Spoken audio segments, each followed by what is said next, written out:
Hey guys, Sabrine here again, just coming to you to share another vlog. Thank you guys for tuning in. Before we get started, please make sure that you like, thumbs up, make sure that you share, send it to somebody else via social media, email, text message, whatever it may be. And don't forget to subscribe below. I'll greatly appreciate it, and I do greatly appreciate it. So on today, I wanted to come to you guys with some words of knowledge and wisdom for my young adults, for my seasoned adults who are desiring to pursue a doctoral degree. If you do not know, I just recently defended my dissertation and got my confirmation. Just waiting on, I'm actually finishing up some final edits to send into the university so that I can have all my last paperwork completed and my dissertation be published on ProQuest. And so today I wanted to again share with you all some of the things that God has been downloading into me as I continue to pray and as I continue to fellowship with others. And I know there's a lot of individuals out there who are desiring to pursue a doctoral degree. So today I wanted to talk to you guys about you have to be called to it. Again, the title for today is You Have to Be Called to It. So a lot of times people actually desire to pursue a doctoral degree, and there's nothing wrong with a desire. But a desire is a strong feeling. It's a wish list or a wishful thinking. A desire is controlled by emotions. For example, one may desire a Ferrari, right? But that person may not have the tools necessary, not only want to obtain the Ferrari, but also to maintain the Ferrari even after they have gotten it. Whereas when you're actually called to something, you are demanded to do it. It is a critical and crucial decision that has to be made. And so you not only desiring the Ferrari, but you have actually written out a plan. What is this going to cost? How is this going to impact my financial stability as it is right now?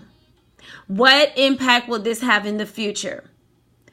People who have a desire versus those who have a call. Those who have a call actually count up the cost. People who have a desire, they just going with the flow.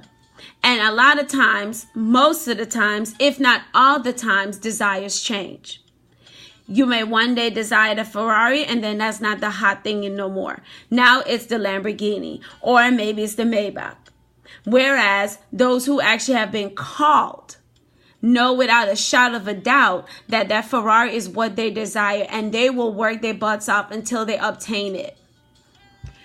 Having a calling upon your life is a very rewarding thing, but it's also a very demanding thing.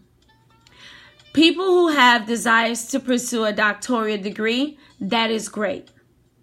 But those who are actually called to it are the ones who actually they continue and they finish the course. Having the desire, you may just start, but you may never actually finish the race. Having that calling will keep you committed. It will keep you consistent. It will keep you faithful even when you don't see the actual harvest to the seeds that you've sown. Those who have a desire are not always committed to the work. They may not sacrifice the hours that the person who's actually called to the actual degree would. A lot of times having that desire will be like a roller coaster. It's a roller coaster of emotions. You just going along with the ride. You have your up days, that high. You're like, yes, I'm going to do this. And then you have your lows. I just want to quit. I'm done. And most of the time, you're going to eventually quit if it is a desire.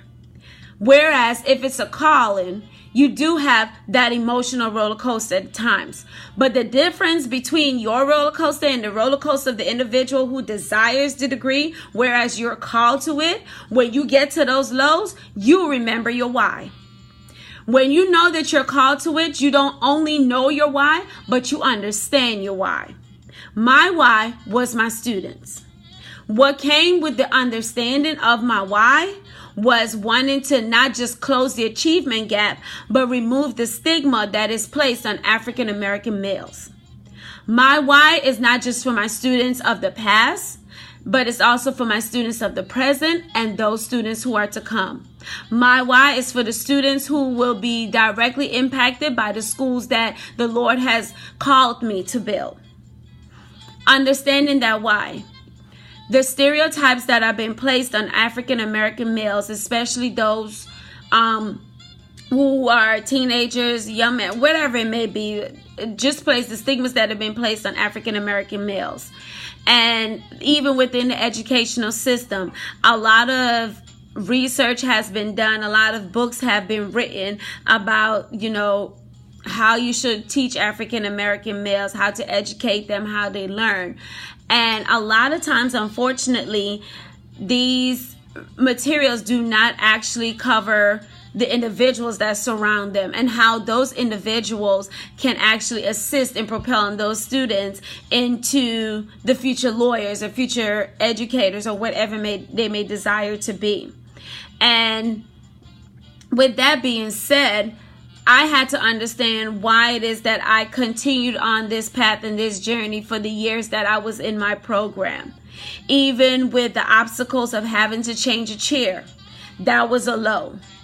And if I just had a desire to pursue the doctoral degree, I would have quit right then and there. Even when financial aid ran out, that was a low. I had a reason, a purposeful reason to quit right there. Even when I was told that the URR, who they originally assigned to me, had left the university and they never contacted me. And then they assigned the hardest URR I believe there is, but she is the baddest. And I say that in a most respectful manner because she is an amazing individual. But assigning her to me, that was a real low because she was hard. She's very hard to get past. But then came the highs. And I understood when I was in those lows that's where I understood the difference between that desire and that calling. And I knew then, without a shadow of a doubt, that I was called to pursue that doctoral degree. I remembered my end goal. At the end of the day, pursuing this degree and actually obtaining it was not just based on my why and not just based on understanding my why, but it was based on the end goal. Being a part of, not just being a part of that 2% in the population, but being able to continuously conduct research and to better my community, especially, and better the educational system, especially for African American male students.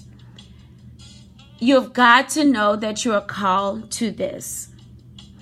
It is an amazing journey.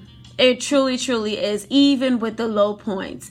It is it makes your skin tough. It makes you tough at heart. You learn how not to take no for an answer. Even when they want to change things and they don't think that you should do this or whatever, you learn how to fight. And really fight for what you believe in, and really fight for the cause, and really fight for the culture, as my students would say. I did it for the culture, and I really did. And so you've got to know that you are actually called to this. It is not for the faint of heart, guys. I repeat, it really is not for the faint of heart. You have got to have a passion, a desire, and know that you're called to this and not just desire to be in it. It starts off as a desire, but then you've got to have that final call, because it's only when you have that call that you will know without a shadow of a doubt that when those lows come from that roller coaster, you are not going to quit. You are not going to throw in the towel. You're going to continue on. You're going to stay up late. I remember the days that I will come home from work. I get home about 5:30, go to bed at 6, and get up at 1 o'clock in the morning, then go to the gym, then have my devotional time, and then I will go straight to work. Then sometimes I got to go to Bible study. Sometimes I have to go tutor my SAT and ACT students, and I'll be up for almost 24 hours, and I'll get up the next day and do it again, and do it again, and do it again, because I knew I was called to it.